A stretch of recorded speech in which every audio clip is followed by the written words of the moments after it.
la mondialisation, on dit en français plutôt que globalisation, mais les deux mots se recoupent bien, de l'alimentation. Alors c'est un sujet très vaste, et donc je ne vais pas vous traiter l'ensemble de ce sujet en 3 quarts d'heure, il faudrait la journée, donc je vous rassure, j'ai choisi de faire un certain nombre de phases, et puis c'est aussi un sujet qui n'est pas si évident à traiter pour un historien, parce qu'il me semble qu'il présente un certain nombre d'aspects importants. Quand on parle de mondialisation et de globalisation, on a l'impression que c'est quelque chose de récent. Or, quand on s'intéresse à l'histoire de l'alimentation, on voit que les tendances à l'unification, à la mondialisation, sont des tendances qui sont en réalité très anciennes. L'homme a eu une tendance naturelle à essayer d'uniformiser, si j'ose dire, ça commence avec l'invention de l'agriculture au néolithique et la diffusion, par exemple, des céréales, qui sont une forme de première mondialisation. Le deuxième point qu'il faut avoir à l'esprit en traitant ce sujet, c'est que quand on parle mondialisation aujourd'hui dans les sociétés occidentales, il y a toujours une connotation extrêmement négative. C'est toujours vu comme quelque chose de négatif. Or, là aussi, si on le met dans un contexte historique plus large, on s'aperçoit que c'est beaucoup plus compliqué et qu'il y a des aspects dans les deux sens qui peuvent peut-être être intéressants à étudier, et que ce n'est sans doute pas ni aussi négatif ni aussi positif que certains pourraient essayer de le dire ou de le faire croire. Donc ces points-là, je crois, méritent d'être pris en considération. Et d'autre part, je ne suis qu'un historien, donc j'essaye de placer les questions dans un contexte plus large, et je n'ai pas vocation, comme l'ensemble de mes collègues historiens, nous avons plus vocation à donner des éléments de compréhension du monde plutôt que des réponses toutes faites, et donc je vais plus vous donner peut-être des questions que des réponses pour aider à réfléchir sur cette thématique, et je ne conclurai pas en vous disant voilà, la globalisation c'est ça, point. Je crois que ce n'est pas l'intérêt. Alors, pour aborder ce sujet, j'ai choisi de prendre trois moments, si j'ose dire, sur lesquels il est intéressant de s'arrêter. Le premier moment, évidemment, c'est celui de ce que l'on appelle en français les grandes découvertes, l'époque des découvertes. On est à Gênes, donc on ne peut évidemment pas ignorer Cristoforo Colombo. Donc 1492, la découverte de l'Amérique. C'est pour l'histoire de l'alimentation un moment capital, puisque cette découverte du Nouveau Monde va être la découverte d'une quantité considérable de nouveaux produits alimentaires, de nouvelles plantes qui vont déferler doucement en Europe et qui vont transformer fondamentalement les cultures alimentaires, les façons de cuisiner, les plats, les recettes, etc. en Europe. Donc ça, c'est quelque chose de très important.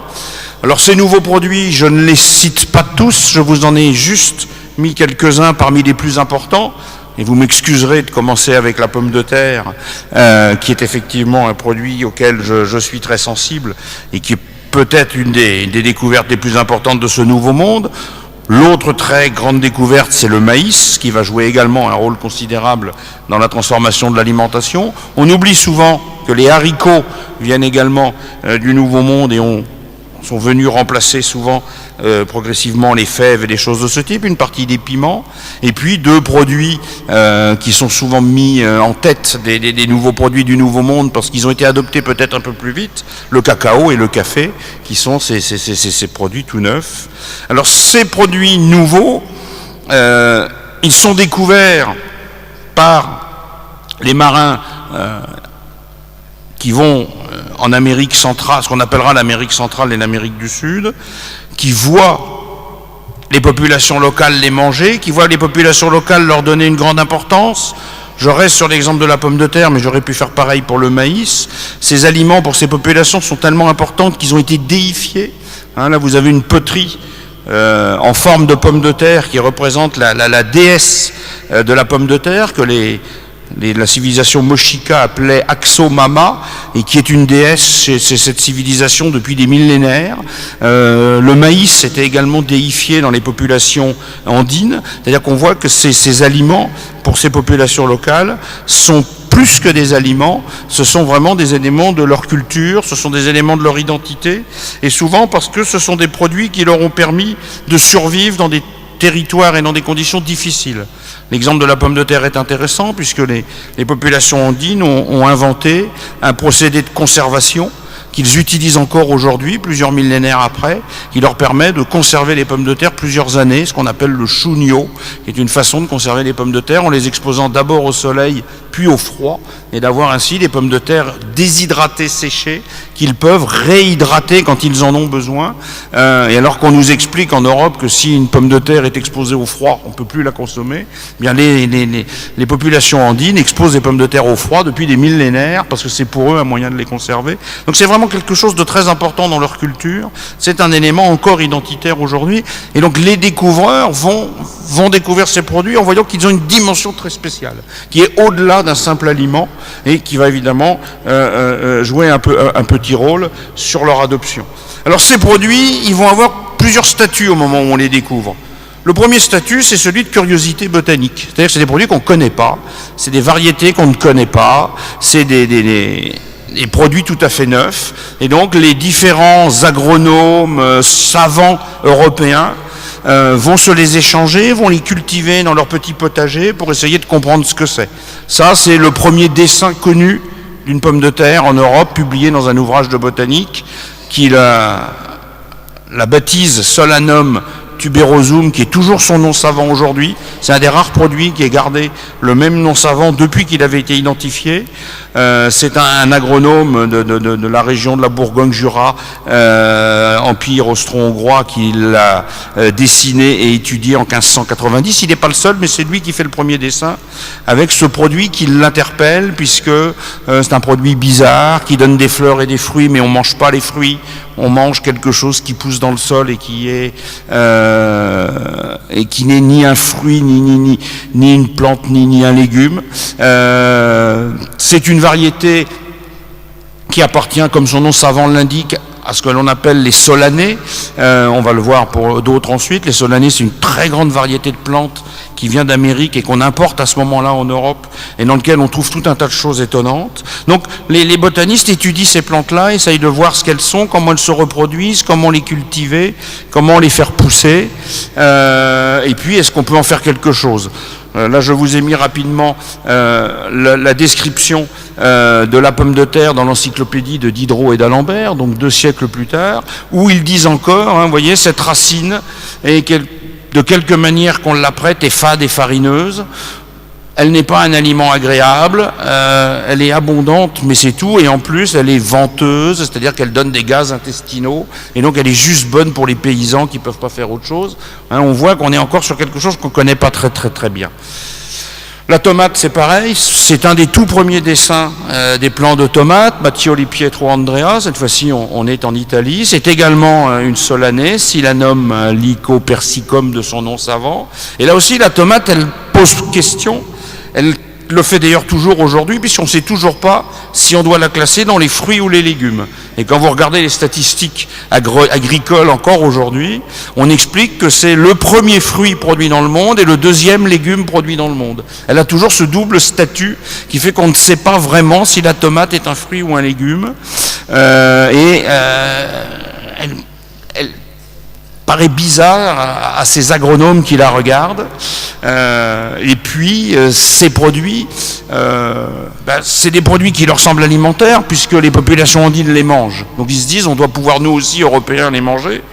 Et du coup ça devient des curiosités culinaires. La question est de se dire comment les manger, comment utiliser, comment inventer des recettes. Alors si on prend un exemple parmi d'autres, ça c'est un dictionnaire d'histoire naturelle qui date du XVIIIe siècle, publié en France, et qui sur la tomate explique qu'elle a la grosseur d'une orange médiocre, qu'elle est verdâtre puisqu'elle devient rouge, et que si par hasard on est incommodé en la mangeant, il faut se dépêcher de boire du vinaigre. Ça veut dire que ça prouve que encore dans les années 1750-60, la tomate, on hésite à la manger.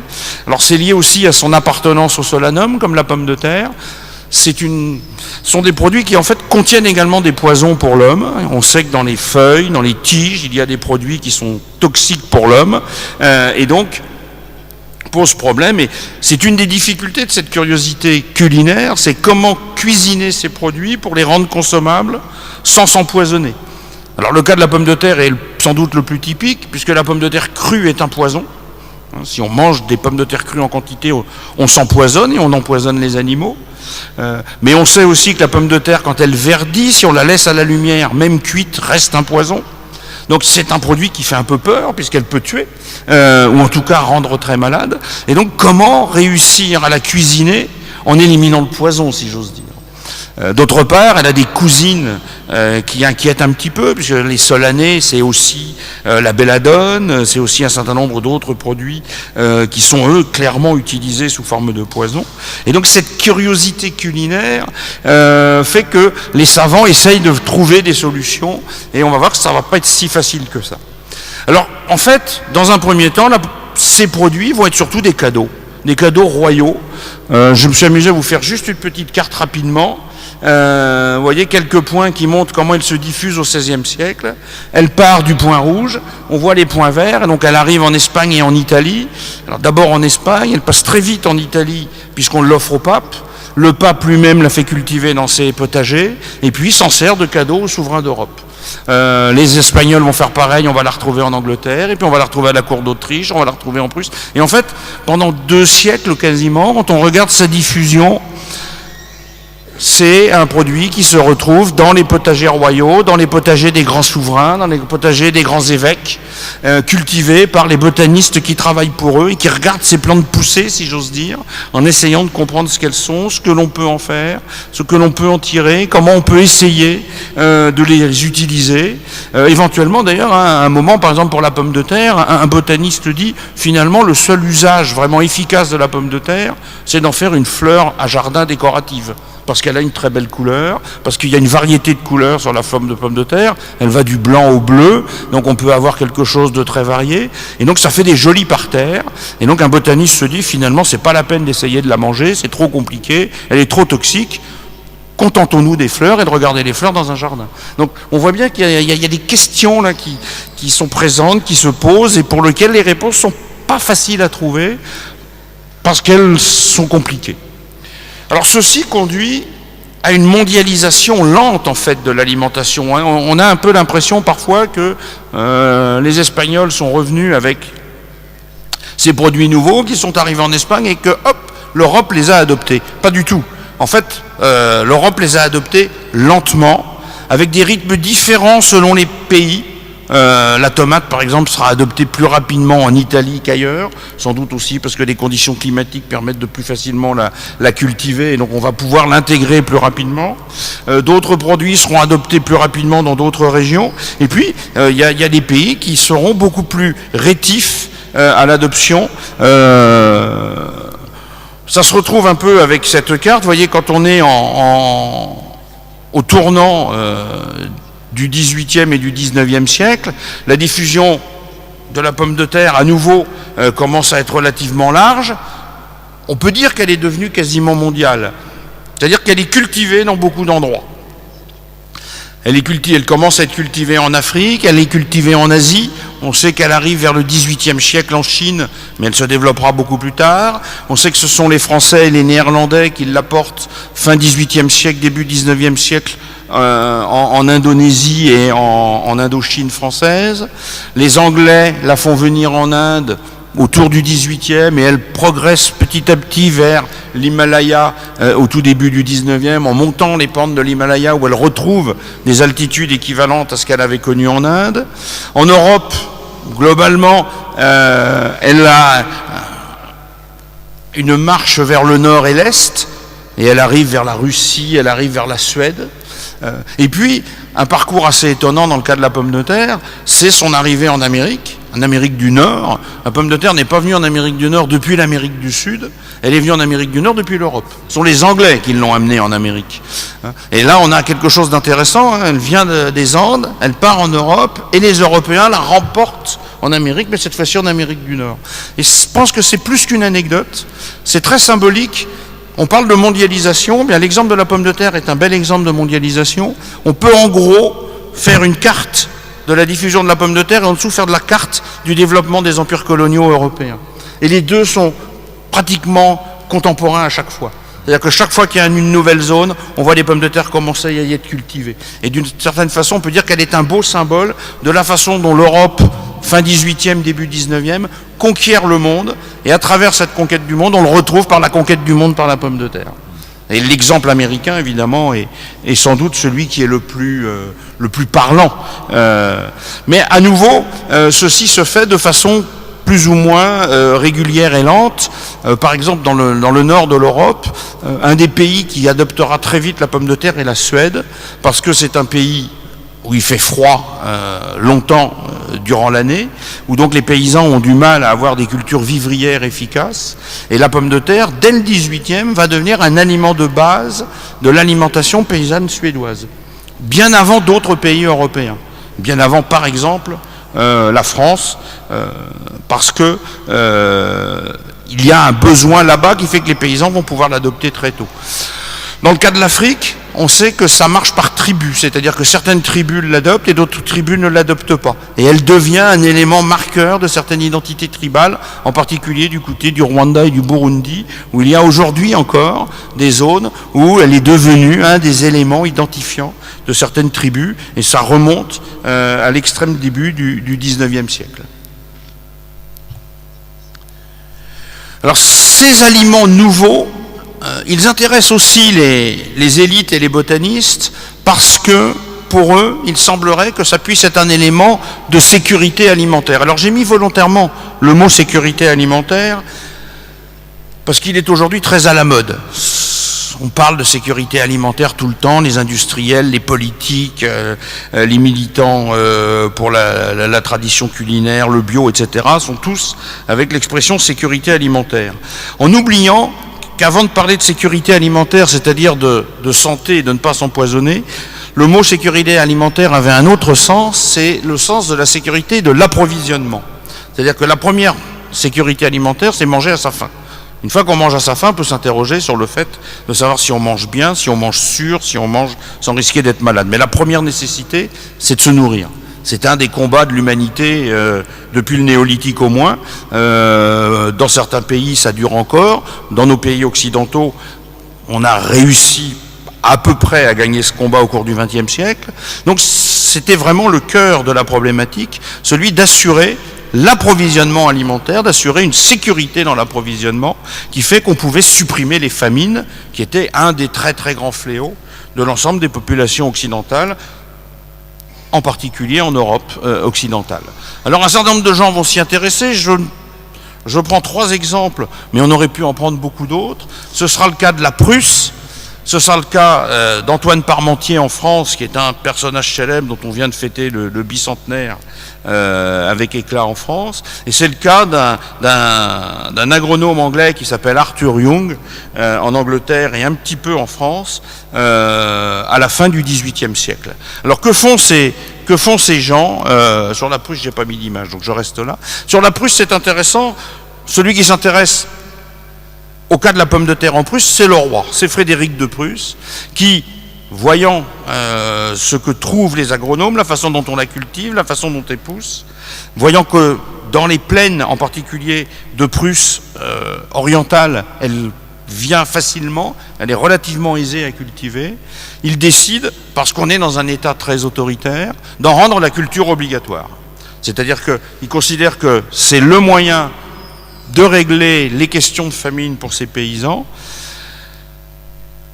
Et donc il faut leur en faire manger. Le meilleur moyen de leur en faire manger, c'est qu'ils en cultivent et qu'ils aient ce produit comme source d'approvisionnement. Et donc, puisque ces paysans sont tous des paysans qui dépendent des grands propriétaires terriens, des grands Junkers prussiens ou des propriétés du roi de Prusse, il peut rendre obligatoire les types de cultures par les liens économiques entre les paysans et les propriétaires. Et donc il rend la culture de la pomme de terre obligatoire et il oblige, si j'ose dire, les paysans à la consommer. Et ça va avoir un effet, effectivement, sur la qualité de l'alimentation de ces paysans qui vont, d'une part, réussir à diminuer le nombre de famines et le risque de famine, et d'autre part, qui vont être plutôt mieux nourris parce que ça, Frédéric de Prusse ne le savait pas, on va l'apprendre plus tard, mais empiriquement on va s'en rendre compte, un produit comme la pomme de terre contient un certain nombre d'éléments nutritifs importants, plus que les céréales par exemple, à poids égal. Il y a plus d'éléments nutritifs dans une pomme de terre, dans 1 kilo de pommes de terre que dans 1 kilo de céréales.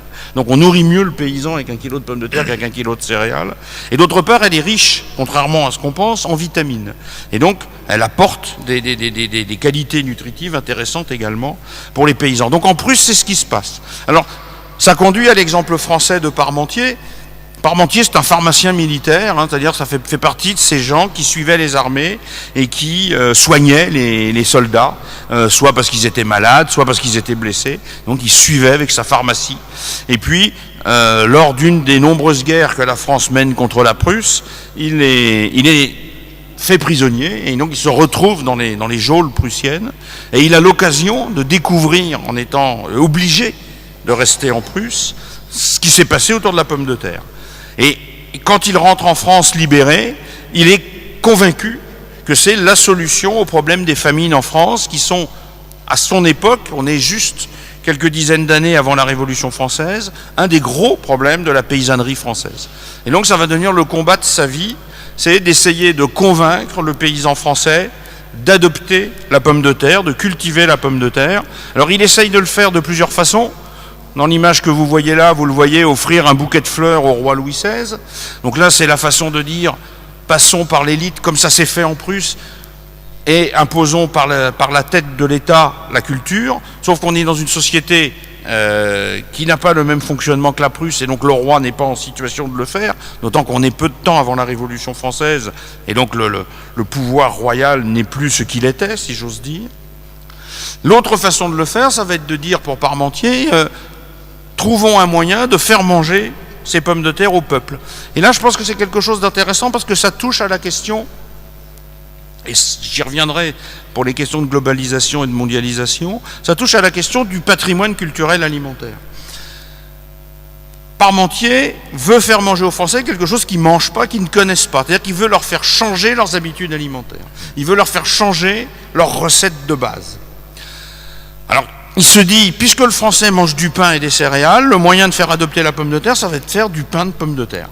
Donc il passe des dizaines d'années à faire des farines, à essayer de les mélanger avec des farines de céréales, et à essayer de faire des recettes à base de farine de pomme de terre, pour essayer de faire un genre de pain qui pourrait être mangé par les Français. Et il se heurte à un double obstacle, c'est que la farine de pomme de terre ne permet pas de faire du pain, elle n'est pas panifiable, donc il faut la mélanger avec des céréales pour faire du pain, sinon on n'y arrive pas. Et d'autre part, la farine de pomme de terre, c'est pas bon. C'est un plat qui n'a aucun intérêt, il faut bien le dire. Et donc Parmentier s'obstine à essayer d'imposer aux paysans français un plat qui, d'une part, est totalement étranger à leur culture, et d'autre part, n'est pas bon. Et donc il échoue complètement. C'est-à-dire que il est aujourd'hui, pour les Français, la figure quasi paternelle de la pomme de terre, à telle enseigne qu'un des plats mythiques faits à base de pommes de terre s'appelle le hachis Parmentier dans la cuisine française. Sur sa tombe, il y a des pommes de terre sculptées qui sont représentées. Dans sa ville natale, il y a une sculpture avec des pommes de terre sculptées. Mais en fait, il a échoué, lamentablement, si j'ose dire, à faire adopter la pomme de terre aux Français, parce que il a essayé de modifier leur façon de la prendre, et ils n'ont pas voulu changer d'habitude. Là, on voit le poids des cultures, le poids des habitudes. Et il me semble que c'est quelque chose d'intéressant quand on parle de mondialisation alimentaire. La mondialisation alimentaire, c'est pas quelque chose d'aussi simple que ça peut y paraître. Il suffit pas de venir avec une nouvelle plante, de la cultiver, et puis de dire elle va dominer le monde. Il faut que les gens l'adoptent. Il faut que les gens la mangent. Il faut que les gens acceptent de la cuisiner, comprennent comment elle peut se cuisiner, comment elle peut se transformer, comment elle peut rentrer. Alors en Italie, on a un bel exemple avec le gnocchi, qui est rentré, la pomme de terre est rentrée dans le gnocchi et a pu ainsi s'intégrer dans un plat plus ancien qui a été transformé. Donc là, ça c'est une forme de réussite. Par contre, en France, on a une forme d'échec complet. Et cet échec, alors en France, il est très fort, mais il n'est pas limité à la France. Cette adoption de la pomme de terre est difficile. Et la solution, en fait, pour certains, et c'est l'exemple anglais de Arthur Young, est de dire, mais en fait, ne faisons pas manger ces nouveaux produits aux hommes, faisons-les manger aux animaux. Et Arthur Young alors il y a plusieurs ouvrages. Il a fait entre autres un Six Weeks Tour dans la partie sud de l'Angleterre et au Pays de Galles, où il a visité l'ensemble des exploitations agricoles. Il regardait ce qu'ils cultivaient, il relevait des chiffres, et à partir de ça, il a publié cet ouvrage dans lequel il fournit des descriptions extrêmement précises avec des tableaux chiffrés de productivité, de rendement, de production d'animaux, etc. Et il montre que chez les agriculteurs qui nourrissent leurs animaux avec des pommes de terre, et en particulier les agriculteurs qui font manger des pommes de terre à leurs vaches, ont des rendements en lait bien meilleurs que ceux qui ne font pas manger de pommes de terre aux vaches. Et donc Arthur Young dit, la pomme de terre, c'est en fait l'avenir de l'agriculture en tant que fourrage. C'est-à-dire, plutôt que de se battre à la faire manger aux gens qui n'en veulent pas, les vaches n'ont pas le choix, si on leur donne des pommes de terre, elles la mangent, et du coup elles produisent plus de lait. Et donc c'est un biais pour utiliser ces nouveaux produits en faisant un usage différent. Donc vous voyez, on est dans cette notion de...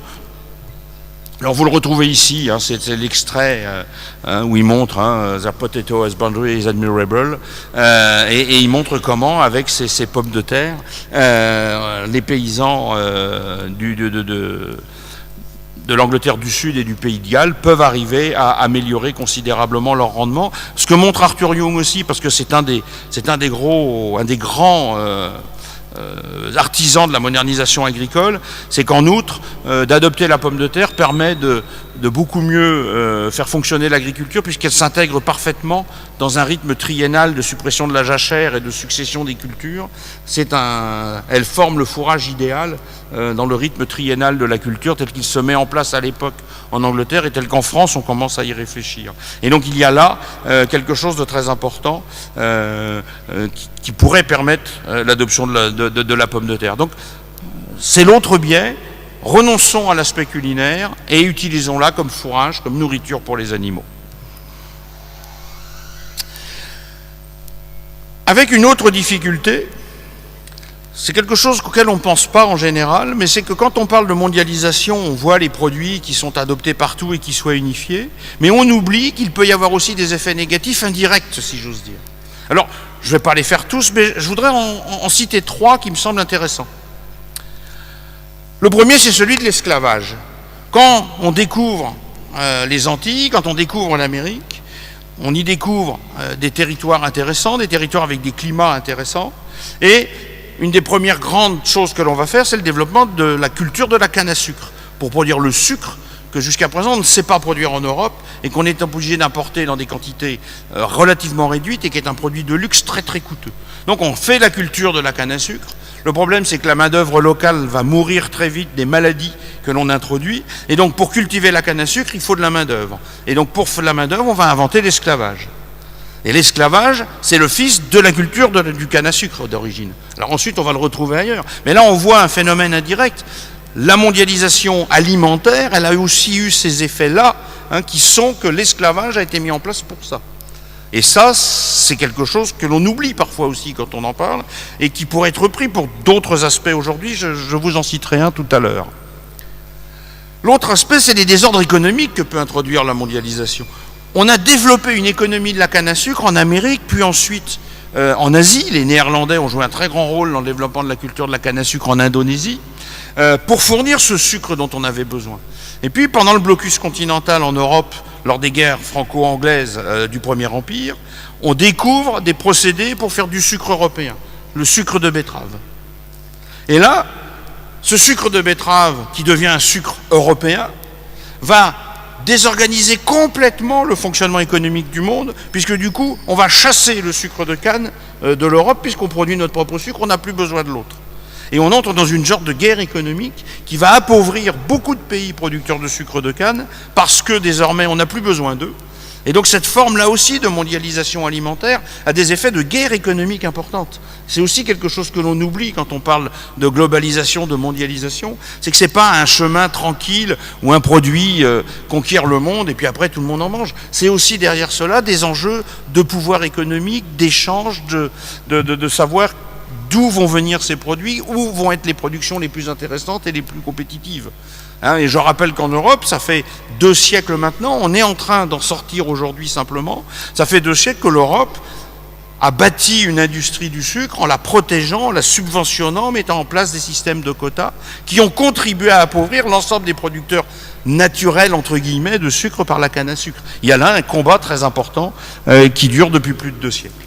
Et puis, transporter des produits, c'est transporter aussi leurs maladies.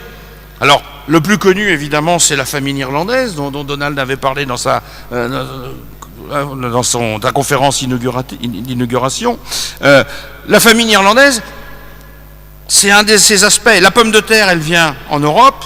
Au 19e, elle commence à être adoptée fortement dans certains pays, en particulier dans les Flandres, en particulier en Irlande, en gros l'Europe du Nord. Seulement, on va importer aussi la maladie qui allait avec et qui s'appelle le mildiou, et qui va, dans les années 1840, commencer à se diffuser, et qui va détruire toutes les cultures de pommes de terre pendant une petite dizaine d'années. Alors, on parle toujours de la famine irlandaise parce que c'est ce qui a été le plus marquant. Mais la famine, elle est européenne. Il n'y a plus de pommes de terre en Flandre, par exemple, au même moment.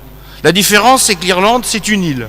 Les Flandres, c'est une petite région au milieu d'un grand ensemble économique et industriel. Donc en Flandre, on va apporter de l'alimentation pour compenser. Et donc il y aura une famine qui sera moins grave, avec beaucoup moins de morts. En Irlande, la situation est dramatique à cause de la structure économique, à cause des relations entre les landlords et de leurs paysans, à cause de toute cette situation. Sans doute aussi parce qu'on ne prend pas la mesure tout de suite de la gravité de la situation, et donc qui va se traduire par ce million de morts, ce million de gens partis en exil, et cet appauvrissement de l'Irlande, avec le fait que la population irlandaise va baisser très fortement, et que désormais il y a plus d'Irlandais hors d'Irlande qu'il n'y en a en Irlande. Donc ça, c'est un phénomène aussi de la mondialisation. Quand on mondialise avec des produits, on mondialise aussi tout ce qui va autour, y compris les maladies, y compris les prédateurs.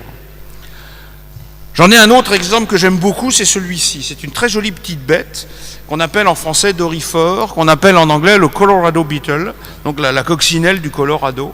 C'est un animal intéressant, c'est un animal, comme son nom anglais l'indique, qui vivait dans le Colorado depuis sans doute très longtemps. Il était tranquille dans la petite région du Colorado, et il mangeait une seule plante qui poussait là, une variété de solanée qui poussait que dans le Colorado. Donc un animal hyper spécialisé. Et puis les colons américains, donc, qui ont commencé à cultiver des pommes de terre en Virginie, puis qui, au fur et à mesure qu'ils avancent avec leurs pommes de terre, arrivent dans le Colorado au 19e siècle, et cultivent des pommes de terre. Et le Colorado beetle, le doryphore, voit ce nouveau produit, qui est de la même famille que la plante qu'il mange. Donc il teste, et puis il aime. Et comme il aime la pomme de terre, eh ben, il a trouvé un vecteur mondial.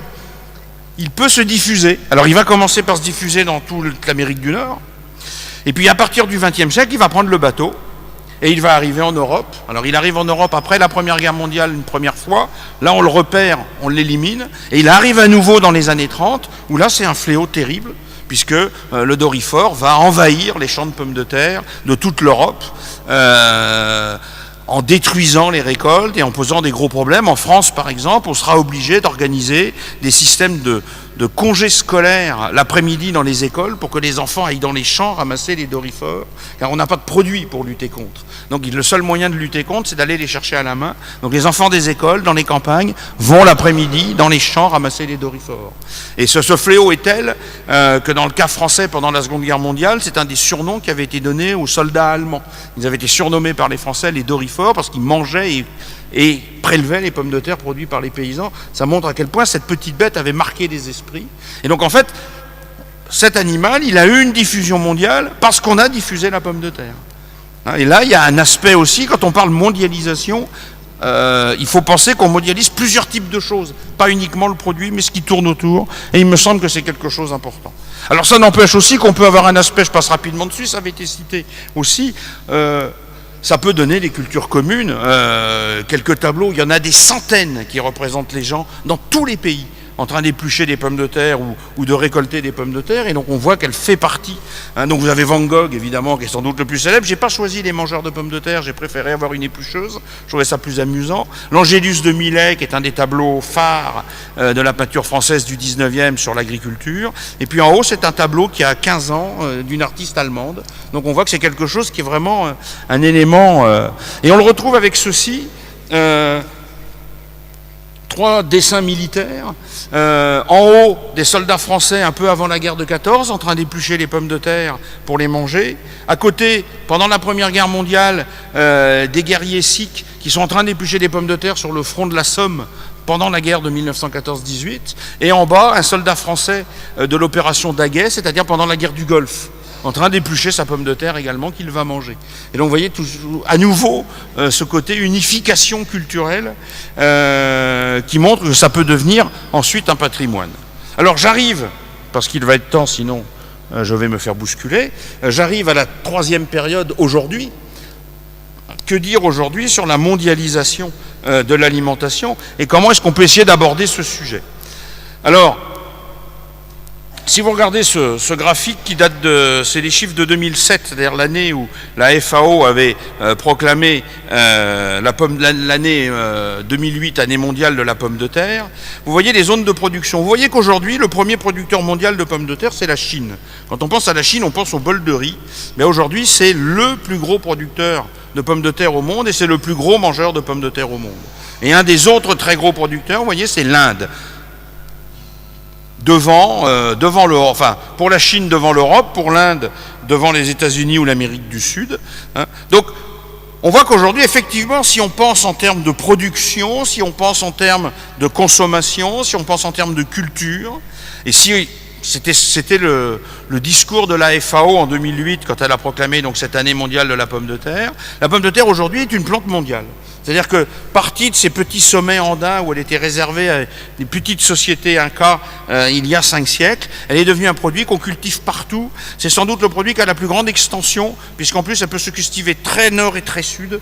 C'est-à-dire qu'on peut en trouver aussi bien sous les tropiques. L'équateur un peu moins, c'est plus compliqué, mais sous les tropiques, jusqu'à des régions très nord et très froides. Elle supporte très bien l'altitude puisqu'elle en vient. C'est pour ça qu'on la retrouve dans l'Himalaya, c'est pour ça qu'on la retrouve dans les montagnes. Elle supporte aussi évidemment les zones de plaine, etc.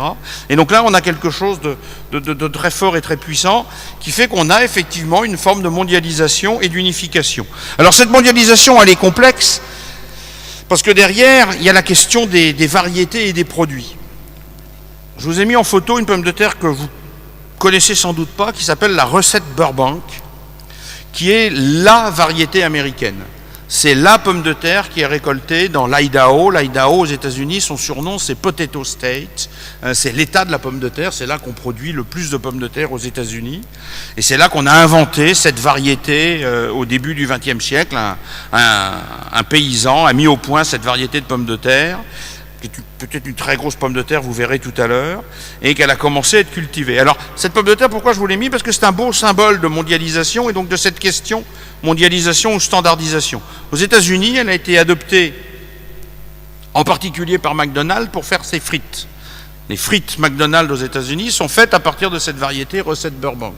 Et quand McDonald's a commencé son expansion mondiale, il a exigé dans tous les pays où il venait que les paysans qui produisaient des pommes de terre pour faire des frites pour McDonald's cultivent la recette Burbank. Et par exemple en Europe, où on avait une variété qui s'appelle la Binch, qui est la variété qui domine depuis 1912 en Europe pour la production de frites, même en Europe, McDonald's a refusé d'adopter la pomme de terre européenne, qui était la pomme de terre qui servait à faire les frites. Alors si on admet que les French fries sont une invention culinaire française ou belge, puisqu'il y a un grand combat culturel entre ces deux pays, on peut penser qu'effectivement la Binch doit être la pomme de terre de la frite. Et bien McDonald's est venu en disant je veux une pomme de terre qui soit la même que celle que je vends en Chine, à Moscou, en Amérique du Sud. Et donc il a imposé la culture de la recette Burbank, qui est devenue une pomme de terre cultivée mondialement aujourd'hui, puisque c'est la frite McDonald's. Alors ce qui est intéressant dans cet aspect, alors cette frite est très spéciale, c'est une pomme de terre qui est très sucrée, et donc qui permet d'avoir un petit goût caramélisé qui faisait la particularité de la frite McDonald's. Et donc qui a accompagné cette mondialisation. Et alors ce qui est intéressant, c'est que depuis une dizaine d'années, c'est en train de changer. C'est-à-dire qu'en réalité, c'est vrai que McDonald's a été obligé d'évoluer pour résister justement au discours anti-mondialisation, anti-standardisation et anti-uniformisation, et que dans la façon d'évoluer, il revient à des tentatives de se rapprocher des pratiques culinaires locales. Et donc désormais, en Europe, vous ne trouvez plus de frites McDonald's à partir de la recette Burbank. Ils refont désormais des cultures de variétés européennes. Et donc, l'uniformisation de la frite McDonald's n'existe plus au niveau du monde parce qu'ils se sont réadaptés, se rendant compte que cette standardisation ne correspondait pas tout à fait à leurs besoins. Mais je pense que c'était un exemple intéressant de réflexion sur cette idée de mondialisation, globalisation. Jusqu'où peut aller la standardisation? Si l'industrie s'en empare, elle peut aller très loin, alors avec un risque qui est le risque agronomique de perdre des variétés, de renoncer à certaines espèces et d'avoir un appauvrissement du capital génétique qui pourrait poser problème. Là, dans ce cas-là, on ne l'a pas eu. L'alimentation, ça peut être aussi une arme de guerre dans la mondialisation, et j'ai retrouvé cette vieille caricature qui datait de l'époque de la guerre du Golfe, la deuxième guerre du Golfe, quand la France a refusé d'accompagner les États-Unis, et qu'à ce moment-là, George W. Bush avait décidé qu'il n'y aurait plus de French fries à la Maison-Blanche, mais des Freedom Fries. Et vous voyez qu'il offre des Freedom Fries au président de la République française de l'époque, qui les refuse. Et donc, on voit que cette mondialisation peut aller aussi jusqu'à des dimensions importantes. Et ça, c'est une photo qui a 3 mois. C'est George Kerry offrant 2 recettes Burbank au ministre des Affaires étrangères russe, alors qu'il discute de la question de l'Ukraine. En signe de paix, il lui offre 2 pommes de terre de l'Idaho, 2 symboles de l'Idaho, 2 de ces symboles de paix de l'Idaho. Donc la mondialisation de l'alimentation, elle peut aussi passer par d'autres aspects. C'est cette pomme de terre mondiale, vous pouvez aussi la retrouver là. Alors en termes de conclusion, il me reste 3 minutes, je crois à peu près. En termes de conclusion, ce que je voudrais dire sur cet aspect, je crois que ce sur quoi on peut conclure, c'est donc que c'est très, très complexe. Un exemple simplement, pour terminer sur ces questions-là, c'est l'exemple du quinoa. Le quinoa, c'est une céréale dont on parle beaucoup en Europe, puisqu'elle est en train de devenir très à la mode, avec un discours diététique, un discours de développement durable, etc. C'est un produit qui vient à nouveau d'Amérique, qui vient des Andes, qui était utilisé depuis très longtemps dans les Andes, et puis qu'on a progressivement introduit chez nous depuis quelques années, et qui devient quelque chose de très cultivé. Et qui pose un énorme problème aujourd'hui aux paysans andins. Parce que le quinoa est tellement recherché que le prix du quinoa s'est envolé sur les marchés mondiaux. Et résultat, aujourd'hui, le paysan andin n'a plus les moyens d'acheter et de consommer son quinoa. Il le vend quand il en produit, et quand il n'en produit pas, il ne peut pas en acheter car il est trop cher, puisque c'est nous qui l'achetons. Et donc là, on a un phénomène de mondialisation d'un produit qui a pour effet d'appauvrir l'alimentation des populations originelles et productrices, qui du coup mangent des choses moins riches, puisqu'elles ne peuvent plus continuer à manger leurs produits traditionnels. Et je trouve que cet exemple est intéressant quand on réfléchit au terme de mondialisation. Je crois que, c'est ce que je vous disais au début, c'est une question très complexe, avec des aspects positifs. Grâce à une forme de mondialisation alimentaire, on a inventé la gastronomie européenne, comme le rappelait Donald vendredi. Que serait la cuisine italienne sans la tomate? Que serait la cuisine française sans la pomme de terre? Donc là, il y a eu quelque chose d'extrêmement positif. Mais par ailleurs, ça a introduit un certain nombre de déséquilibres, ça a introduit un certain nombre de points compliqués qui fait que la globalisation alimentaire, c'est un petit peu un jeu dangereux, et selon la façon dont l'on fait les choix, il penche du côté positif ou il penche du côté négatif. Alors comme je suis historien, j'ai tendance à essayer d'être un peu optimiste et à croire un peu en l'humanité, et donc je me dis que sur le long terme, on peut quand même être optimiste, mais c'est vrai que c'est quelque chose sur lequel il faut être extrêmement vigilant en tout cas. Merci de votre attention.